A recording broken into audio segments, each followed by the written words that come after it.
നമസ്കാരം. Media vision വാർത്തകളിലേക്ക് സ്വാഗതം.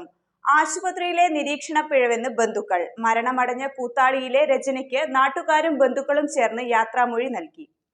രോഗം തിരിച്ചറിയാനാകാതെ കോഴിക്കോട് മെഡിക്കൽ കോളേജിൽ ചികിത്സയിലിരിക്കെ മരണത്തിന് കീഴടങ്ങിയ പേരാമ്പ്ര കൂത്താളി കാപ്പുമ്മൽ രജനിക്ക് കണ്ണീരിൽ കുതിർന്ന യാത്രാമൊഴിയൊരുക്കി പ്രദേശവാസികളും ബന്ധുക്കളും.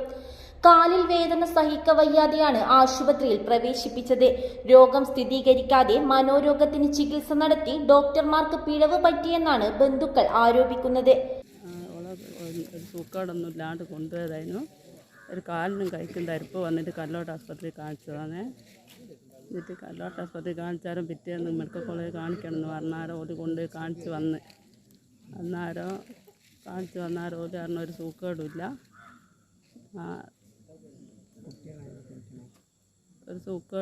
നിങ്ങൾ വീട്ടിൽ പോയിക്കൊന്നായിരുന്നു. അങ്ങനെ അങ്കുളിയും കൊണ്ട് വന്ന് പിറ്റേന്ന് ആദ്യം കാലിനും കൈക്കും നാവിനും തരിപ്പ് വന്നിട്ടാണ് കൊണ്ടുപോയാരോ അവിടെ തന്നെ കൊണ്ടുപോകുന്നതെന്ന് വെച്ചാൽ ഒരു പൈസ അവൻ്റെ അടുത്തില്ലായിട്ടാ. മെഡിക്കൽ കോളേജിൽ കൊണ്ടുപോയി വന്ന് ആടുന്ന ഒരു സൂക്കേടുമില്ല, ഒന്നുമില്ല, ഞങ്ങൾ വീട്ടിൽ കൂടുന്നതാണിട്ട് ഓൾ അവിടെ നിന്ന് പോരാണ്ട് അവിടെ തന്നെ ഇരുന്നിട്ട് രജനി എന്ന് പറഞ്ഞ ആളുടെ ഒരു വരുമാനം കൊണ്ട് മാത്രമാണ് ഈ ഒരു കുടുംബം ഇങ്ങനെ കഴിഞ്ഞു പോകുന്നത്. അവർ മാത്രമല്ല, ഭർത്താവിൻ്റെ ഒരു കൂലിപ്പണിയാണ്. അതിൻ്റെ കൂടെ ഈ ഒരു വരുമാനം കുറച്ചും കൂടെ ഒരു കുട്ടികളുടെ കാര്യത്തിലായാലും കുറച്ചും കൂടെ ഒരു വരുമാനമെല്ലാം നല്ല രീതിയിൽ ഇവരെ പോറ്റാനും എല്ലാത്തിനും കിട്ടിയിട്ടുണ്ട്. ഇനി അത് ഉണ്ടാവില്ല എന്നുള്ളൊരു, അതുമാത്രമല്ല ഇവരെ കാര്യം, കുട്ടികൾ മൂന്നാളെ കാര്യം ഭയങ്കര കഷ്ടമാണ്. വീടാണെങ്കിൽ ഇടിഞ്ഞ് പൊളിഞ്ഞ് വീഴാൻ നിങ്ങൾ കണ്ടാൽ മനസ്സിലാവും, ആ രീതിയിലാണുള്ളത്. അപ്പം അതൊക്കെ ഒന്ന് പുതുക്കി പണിയേണ്ട പ്ലാനിലാണ് ഇവിടെ റോഡും ഇതൊക്കെ നിരപ്പാക്കിയത്. പക്ഷെ അതൊന്നും ചെയ്യാനുള്ള പറ്റിയില്ല. ഒരു പ്രസവത്തിൽ പിറന്ന 3 പറക്കമുറ്റാത്ത മക്കളെയും തനിച്ചാക്കിയാണ് രജനി വേദന കടിച്ചമർത്തി ലോകത്തോട് യാത്ര പറഞ്ഞത്. ചികിത്സാ പിഴവിൽ വിവിധ സംഘടനകളും രാഷ്ട്രീയ പാർട്ടികളും വൻ പ്രതിഷേധവും നടത്തിയിരുന്നു.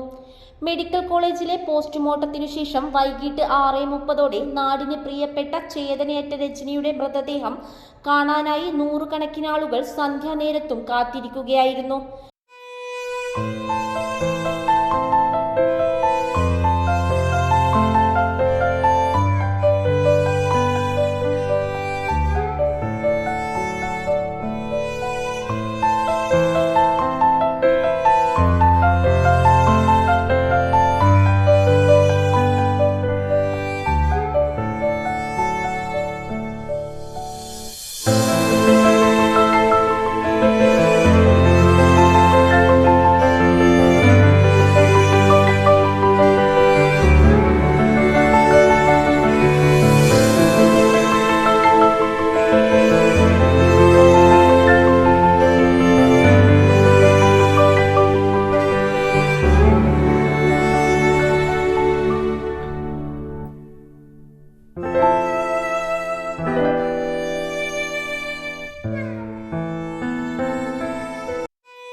മൃതദേഹം കണ്ടവരുടെ കണ്ണീരും കരച്ചിലും ഹൃദയഭേദകമായിരുന്നു.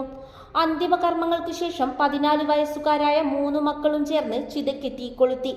ഡോക്ടർമാരുടെ ശ്രദ്ധക്കുറവ് ഇനിയൊരു കുടുംബത്തിലും ആവർത്തിക്കാതിരിക്കട്ടെ. ലക്ഷത്തിൽ ഒരാൾക്ക് പോലും പിടിപെടാത്ത ഗില്ലൻ ബാരി സിൻഡ്രോം രോഗമായിരുന്നുവെന്നാണ് പറയപ്പെടുന്നത്. News bureau, media vision.